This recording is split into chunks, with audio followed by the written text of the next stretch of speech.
1947 का साल था। भारत के संविधान की रूपरेखा तैयार करने के लिए संविधान सभा बैठक कर रही थी। संविधान सभा नागरिकों के मौलिक यानी फंडामेंटल राइट्स क्या होने चाहिए, इसको लेकर चर्चा कर रही थी। इस दौरान चर्चा की सुई एक मुद्दे पर अटक गई और वो था यूनिफॉर्म सिविल कोड। सवाल ये उठा कि यूसीसी को मौलिक अधिकारों की सूची में शामिल किया जाए या फिर इसे महज एक सलाह यानी डायरेक्टिव प्रिंसिपल के तौर पर रखा जाए। संविधान सभा में 5-4 के बहुमत से इसे मौलिक अधिकार में रखा तो गया, हालांकि बाद में मौलिक अधिकारों पर बनी उप समिति ने इसे मौलिक अधिकारों की सूची से हटा दिया और ये एक निदेशक तत्व बनकर रह गया।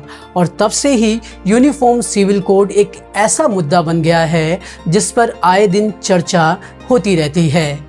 अब उत्तराखंड देश का पहला राज्य बनने जा रहा है जो यूनिफॉर्म सिविल कोड यानी समान नागरिक संहिता लागू करने की तैयारी कर चुका है। उत्तराखंड में जल्द ही यूनिफॉर्म सिविल कोड को लागू किया जा सकता है। यूनिफॉर्म सिविल कोड लागू करने की ओर बढ़ रही है। कॉमन सिविल कोड लागू करने को लेकर एक बड़ी मीटिंग की है। गृह मंत्री की तरफ से एक बड़ा बयान आया है। उन्होंने कहा है कि कॉमन सिविल कोड की दिशा में हम आगे बढ़ रहे हैं। उत्तराखंड पहला राज्य बन जाएगा यूनिफॉर्म सिविल कोड लागू होने वाला। तो आज इस एपिसोड में हम आपको यही बताने वाले हैं कि अगर उत्तराखंड या फिर किसी भी राज्य में समान नागरिक संहिता लागू होती है तो यहाँ के नागरिक के तौर पर आपके लिए क्या बदलेगा। क्या यूनिफॉर्म सिविल कोड आने से शादी, तलाक और प्रॉपर्टी से जुड़े नियम आपके लिए बदल जाएंगे। वीडियो के अंत तक आपको ये भी मालूम पड़ेगा कि जब पहले से गोवा में यूनिफॉर्म सिविल कोड लागू है तो ऐसे में इसे लागू करने वाला उत्तराखंड पहला राज्य कैसे हो सकता है। तो चलिए लेते हैं इन सवालों का जवाब और शुरुआत करते हैं सबसे बेसिक सवाल से, ये यूनिफॉर्म सिविल कोड आखिर है क्या। यूनिफॉर्म सिविल कोड यानी समान नागरिक संहिता ये एक देश एक नियम की पैरवी करता है, यानी कि सभी धार्मिक समुदायों के लिए एक समान कानून। मौजूदा वक्त की बात करें तो अभी हिंदू, मुस्लिम, ईसाई, पारसी समुदाय के लिए अलग अलग नियम हैं। सिख, जैन और बौद्ध के नियम हिंदू सिविल लॉ में आते हैं। भारत में जाति और धर्म के आधार पर अलग अलग कानून और मैरिज एक्ट भी हैं। जैसे कि हिंदुओं के लिए हिंदू पर्सनल लॉ हैं तो वहीं मुस्लिमों के लिए मुस्लिम पर्सनल लॉ हैं। मौजूदा वक्त में इन कानूनों के तहत शादी, तलाक, रखरखाव यानी मेंटेनेंस, गोद लेने और उत्तराधिकार जैसी चीज़ें निपटाई जाती हैं। यूनिफॉर्म सिविल कोड संविधान के भाग 4 में शामिल किया गया है। भाग 4 के आर्टिकल यानी अनुच्छेद 44 में इसे एक निदेशक तत्व के तौर पर रखा गया है। अब सवाल उठता है कि जब संविधान ने भी इसे लागू करने का सुझाव दिया है तो क्यों अभी तक देश में यूसीसी लागू नहीं हुआ है। इस सवाल का जवाब भी बताएंगे, पर पहले जान लेते हैं कि उत्तराखंड में यूसीसी को लेकर क्या हो रहा है। वैसे तो यूनिफॉर्म सिविल कोड बीजेपी के एजेंडे में 1989 से ही है, लेकिन उत्तराखंड में बीजेपी सरकार ने इसे एक और कदम आगे बढ़ाया है। 2022 में चुनाव में जीत मिलने के बाद पुष्कर सिंह धामी ने घोषणा की कि वो राज्य में समान नागरिक संहिता को लागू करेंगे।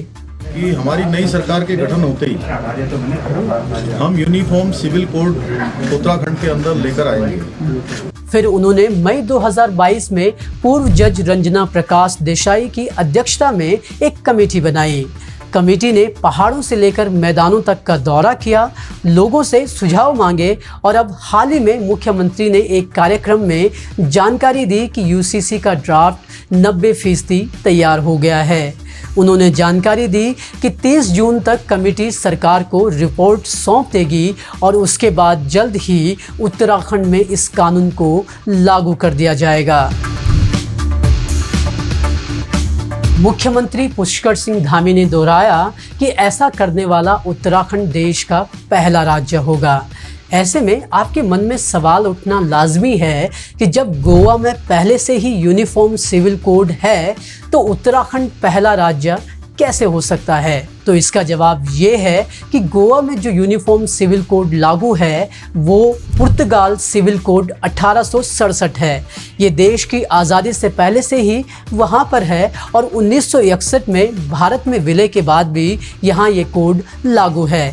ऐसे में टेक्निकली आज़ादी के बाद उत्तराखंड देश का पहला राज्य है जहां भारतीय संविधान और विधि के मुताबिक यूसीसी लागू हो सकता है। अब अगर उत्तराखंड में यूसीसी लागू होता है तो आम उत्तराखंडियों के लिए क्या बदलेगा?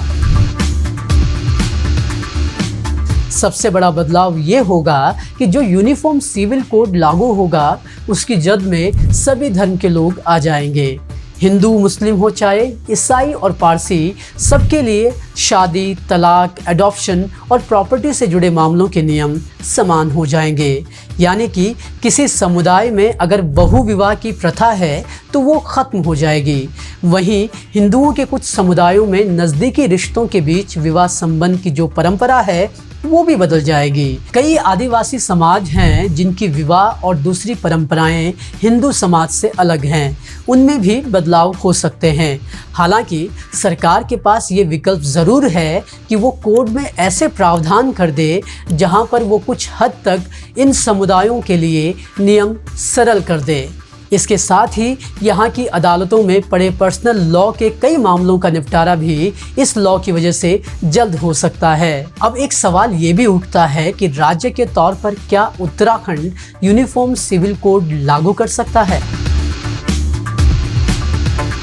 अब कानूनी विशेषज्ञों की माने तो राज्य ऐसा केंद्र की सहमति के बिना तो नहीं कर सकते। दूसरी तरफ अगर केंद्र यूसीसी लाना चाहता है तो उसे भी राज्यों से सलाह मशविरा करना होगा। विशेषज्ञ कहते हैं कि यूसीसी सिर्फ संसद के जरिए ही लाया जा सकता है। केंद्र की बात करें तो केंद्र की बीजेपी सरकार ने भी इसके लिए कवायदें तेज़ कर दी हैं। गृह मंत्री अमित शाह का ये भी कहना है कि वो पहले राज्यों से ट्रायल शुरू कर रहे हैं ताकि केंद्र के स्तर पर पुख्ता यूनिफॉर्म सिविल कोड लाया जा सके। हाल ही में गृह मंत्री अमित शाह ने एक रैली में बताया कि उनकी सरकार यूसीसी लाने की दिशा में आगे बढ़ रही है। आज भारतीय जनता पार्टी की सरकार है कॉमन सिविल कोड की दिशा में आगे बढ़ गई और इसकी शुरुआत उत्तराखंड से होती दिख रही है। हालांकि एक्सपर्ट्स कहते हैं कि अगर उत्तराखंड या फिर कोई भी राज्य अपनी मर्जी से पर्सनल लॉ के मामलों में कोई कानून लाते हैं या फिर उसमें कोई संशोधन करते हैं तो कानून की वैधता को अदालत में चुनौती आसानी से दी जा सकती है। यूसीसी को लेकर चल रही चर्चा का निष्कर्ष अगर देखें तो इस कानून को लागू करना सरकारों के लिए टेढ़ी खीर है। ऐसा सिर्फ इसलिए नहीं है क्योंकि इसकी जद में अलग अलग धर्म आएंगे, बल्कि हमारे देश में हर जगह के हिसाब से अलग अलग कानून और नियम भी हैं।